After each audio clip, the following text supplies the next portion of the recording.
Bonjour à tous, aujourd'hui une vidéo explication. Donc c'est suite à quelques questions qui m'ont été posées sur mon blog. Donc la personne qui m'a posé ces questions est anonyme et j'ai préféré répondre en vidéo vu que vous êtes nombreux et nombreuses à me poser ce même genre de questions. Donc, ces trois questions. Quelle marque et quel modèle de machine à coudre me conseillez-vous d'acheter en tant que débutant, donc complètement novice dans la couture? Donc je vais répondre à cette question. La seconde question est quelle est la différence entre une machine à coudre qui est là et une surjeteuse qui est là. Je vais répondre à cette question avec une démonstration. Et la troisième question, quelle est la machine à coudre, donc soit machine à coudre soit surjeteuse, que vous me conseillez en tant que débutant? Alors on va répondre à la première question. Qui revient souvent soit sous les vidéos soit sur mon blog. Vous pouvez m'écrire, je réponds à tous vos commentaires, sachant que je mets en général 3-4 jours voire une semaine pour vous répondre. Ensuite, donc la question, quelle marque et quel modèle de machine à coudre me conseillez-vous d'acheter? Donc là, c'est ma machine à coudre qui est là et comme vous le voyez, c'est une Singer. Voilà. Donc je zoome sur la référence qui est là. Donc c'est la Singer Curvy, c'est sa référence, la Singer Curvy. Donc c'est une machine à coudre. Donc voilà, là vous voyez les points que fait la machine à coudre, sachant qu'on utilisera celui-ci et celui-ci. Donc là c'est le point pour couture normale et celui qui est juste en dessous, celui-ci, c'est le point de surfilage. Voilà. Alors je vous laisse regarder les points que fait cette machine à coudre. Voilà pour le tableau de points. Donc cette machine à coudre a quelques petites choses qui sont automatiques, notamment alors le point boutonnière qui est là. Voilà, donc c'est les deux points en bas à droite. Voilà, donc c'est des points boutonnières et qui sont automatiques dans cette machine à coudre là. Ensuite, et ce qui est très important, surtout pour débutants parce que c'est quelque chose qui est très compliqué, donc c'est la tension du fil. Et là vous voyez qu'il y a écrit auto, mais on reste libre de pouvoir gérer soi-même donc la tension du fil, notamment quand on veut faire des fronces, où il faut changer la tension du fil, mais c'est sur une autre vidéo. Donc voilà, donc le point auto, donc la tension du fil automatique. Voilà. Alors sachant que la tension du fil peut très vite devenir un casse-tête, je vous conseille donc d'acheter. Alors déjà, pour ce qui est de la marque, je vais vous conseiller une Singer. Ce sont des machines de très bonne qualité et on peut en trouver à partir de 170 € à peu près. Donc si vous êtes débutant, 150 €, 170 €, vous pouvez trouver une machine à coudre. Donc pour ce qui est des points qu'elle fait, elle n'aura pas tous ces points là. Le plus important, donc comme je vous ai dit, c'est le point plat, le point droit pour la couture et le surfilage pour surfiler. Ça, même les machines les moins chères ont le point zigzag, donc vous pouvez aller même sur des machines qui sont à bas prix, on va dire. Déjà, je vous le conseille puisque vous savez pas au départ si vous allez aimer ou pas la couture. Il faut vraiment pratiquer la couture pour savoir si on va aimer.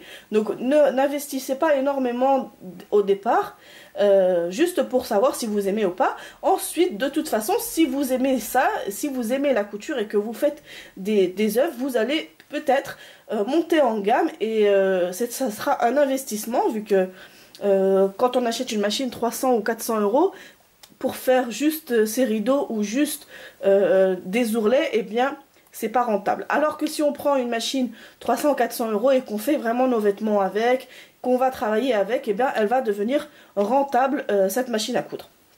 Voilà, donc ça, il faut y penser par rapport au budget que vous allez mettre. Donc moi, quand vous me demandez, soit par mail, soit sous les commentaires, quelle machine à coudre que je vous conseille, je vous demande toujours quel est votre budget et qu'est-ce que vous allez en faire. Donc si vous voulez juste une machine à coudre pour retoucher des vêtements, pour faire des coussins, pour faire des draps, je vais vous conseiller le bas prix.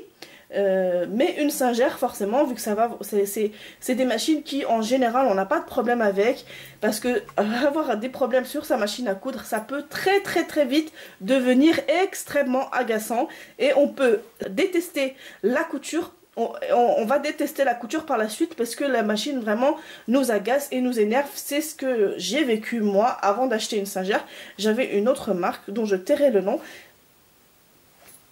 Et elle m'a vraiment énervée. Je devais faire des allers-retours chez le réparateur. Voilà, donc maintenant ça fait 2 ans que j'ai cette singère là et j'ai aucun problème. Voilà, donc je vous conseille d'acheter de la marque, de la qualité. Comme ça, vous avez plus de chance, donc vous aurez plus de chance d'aimer, d'apprécier la couture et d'apprécier coudre.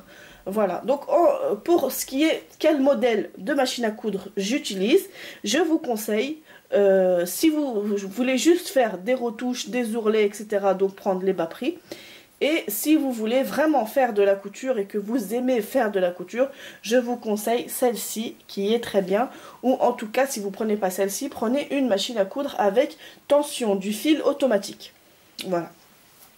Donc ça, c'est la première question. La deuxième question, quelle est la différence entre une surjeteuse et une machine à coudre? Donc là, c'était la machine à coudre. Vous voyez l'aspect de la machine à coudre et l'aspect de la surjeteuse qui est là. Alors la surjeteuse qui est là contient une lame ici, juste là, et on va se servir de la surjeteuse pour faire les bords du tissu. Donc voilà, je pense que le mieux c'est de faire une démonstration. Alors forcément, donc là la troisième question, laquelle me conseillez-vous? Sachant que la surjeteuse, elle est vraiment pas du tout, elle n'est pas indispensable. Elle est très bien pour avoir un fini professionnel et bien fait, mais la machine à coudre avec le point surfilage, donc vous avez soit celui-ci soit celui-là, est très bien. La machine à coudre avec le point surfilage, vous pouvez très bien faire tous vos vêtements avec et autres. Mais la surjeteuse, c'est pour un fini plus pro, on va dire ça comme ça. Donc vous allez voir. Alors, la surjeteuse est assez compliquée dans son enfilage. C'est une surjeteuse à 4 fils. Aujourd'hui, je l'utilise avec seulement 3. Vu que 3, c'est suffisant. Alors, je prends du tissu noir. Et ici, j'ai du fil blanc. Ce tissu, en particulier, s'effiloche énormément. On va utiliser le surjet. Donc, la lame va couper l'extrémité du tissu. Et juste après, on a un surjet ici. Je suis sur 2 épaisseurs de tissu, mais on peut très bien mettre qu'une seule épaisseur de tissu, et c'est généralement le cas.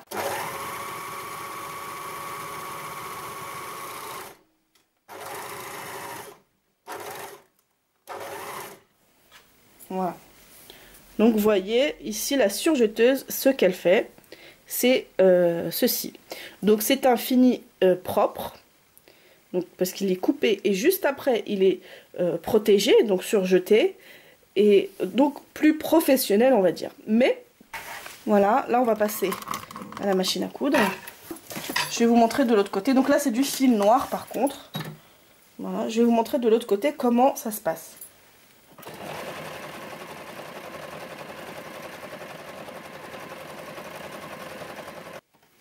Alors je sais pas si vous avez... Voilà. Donc vous voyez les zigzags qu'il y a là? Eh bien c'est mon surfilage. Donc ici en blanc le surjet, en noir ici le surfilage. Et donc là comme il n'y a pas de lame, je vais prendre ma paire de ciseaux et couper à ras. Voilà. Donc c'est un rendu qui est aussi assez propre. Le surfilage ici, donc vous voyez bien ici les zigzags au fil noir et le surjet ici. Donc voilà. Donc si on n'a pas de surfileuse, si on n'a pas de surjeteuse, ici le surjet, on fait avec la machine à coudre, donc le point zigzag, et ça fonctionne très bien. Maintenant c'est un fini qui est moins professionnel que l'autre, mais ça fonctionne très bien aussi. Moi j'ai fait ça pendant, je viens d'acheter ma surjeteuse et ça fait plus de 7 ans que je fais de la couture maintenant, donc on s'en passe vraiment. Voilà, je crois que j'ai répondu aux 3 questions. Donc la dernière question, laquelle me conseillez-vous? Forcément. Donc forcément je vous conseille la machine à coudre, vu qu'on peut tout faire avec. On peut également broder et on peut mettre notre boutonnière, ce qui n'est pas négligeable.